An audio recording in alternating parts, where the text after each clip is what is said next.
Hi, my name is Caroline. I live in Denver, Colorado. I got diagnosed with Lyme in 2010. I think I actually picked it up in 2002 or 2003. I was living in Montana because when I actually got my diagnosis, I was positive for Rocky Mountain spotted fever as well. But to look at me, you would never think that I had Lyme disease.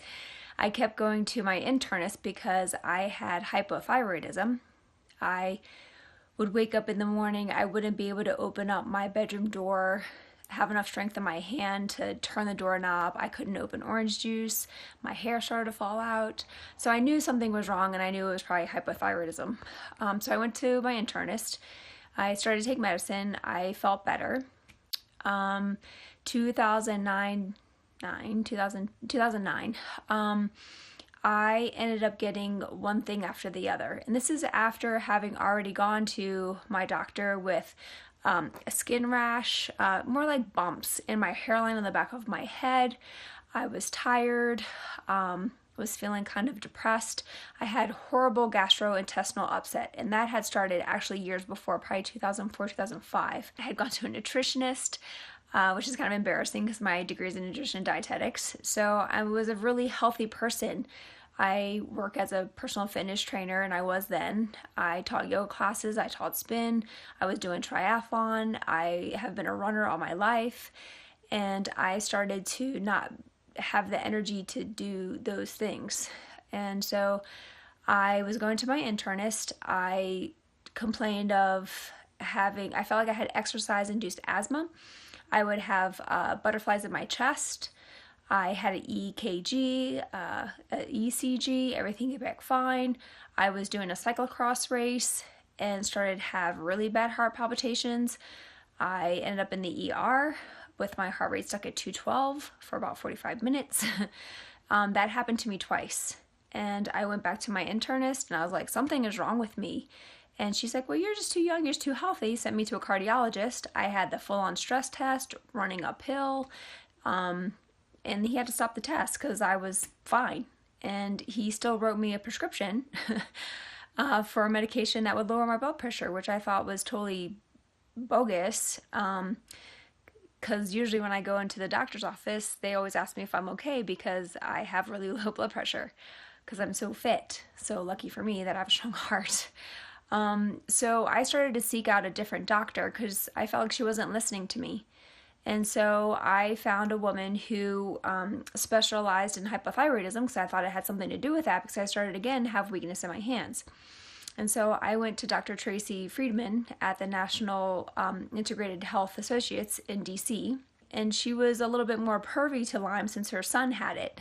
And so when I told her I started to have weakness in my hand again, a light clicked, and she said, well, I'm going to test you for Lyme, if nothing else, to rule it out. And I was like, okay, I'm willing to do whatever, because I had bronchitis that June. A couple weeks later, I ended up getting the flu. A couple weeks later, I ended up getting strep throat. A couple weeks later, I had something else. I had never been so sick in such a short period of time in my entire life. And I needed something to change. I would sleep for 9.5 hours a night. I'd wake up feeling exhausted as if I hadn't slept at all. And I canceled work. I couldn't stay awake. I would get on the metro to go get my hair done. I'd fall asleep on the train. I'd fall asleep in the chair. I'd fall on the metro train on my way back home. It was horrible. I was getting depressed because I was the person who would wake up and be the Energizer Bunny and go all day long. I'd work with other people. I'd teach class. I'd exercise myself. I was a person where my friends and family were like, will you please sit down and stop moving? And so I went into a bit of a black hole. So Dr. Freeman spent over an hour talking with me, and when I mentioned my hand weakness, she said, okay, well, let's test you for Lyme. And so I had to sign a waiver that if my insurance didn't cover this $3,000 blood panel workup, that I would. And I was willing to do whatever to feel better. And so it came back red hot for Lyme, thank God, because I know a lot of people will get a false negative. Yeah. I had Rocky Mountain spotted fever. I had some other co-infection I can't pronounce. And oh, by the way, you're on the downslope of mono, which explained why I had been sleeping for 4 months. And so I had to take 1 round of antibiotics for the co-infection that she didn't have an alternative therapy for, because I did not want to do 6 months of antibiotics, because I know that just wreaks all kinds of havoc on other systems in your body. And I know that I needed to keep my digestive system strong to help fight, because it's, part of your immune function. And at that point, Lyme had just worked its way and wore me down. And I was susceptible to anything and everything. And so I did her alternative therapy for rebuilding my immune system. Her advice to me was also to sweat as much as possible, which I was thinking, oh my God, like I don't have any energy to even work out. Because when I would work out, not even anything strenuous, I would be so sore. Like I felt like I had gotten beat up. My body just could not recover from any additional stress. And so I was thinking, oh, okay, well, I could sit in a sauna, I could do hot yoga, bingo.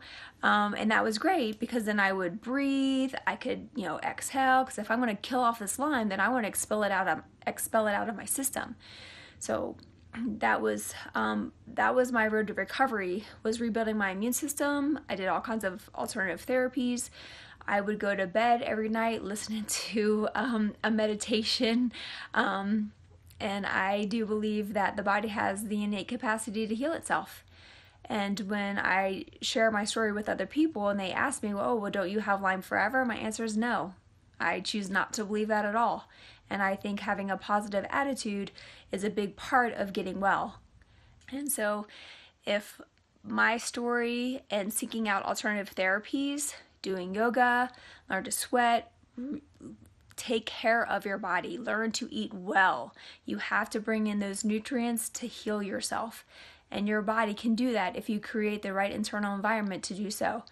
And I'm glad I had people that I shared my story with that turned me to other people that had gone through it, had learned things that helped them. And I hope that others who do have these weird symptoms keep asking their doctors questions, keep seeking out an answer, keep looking for other ways to help yourself get better.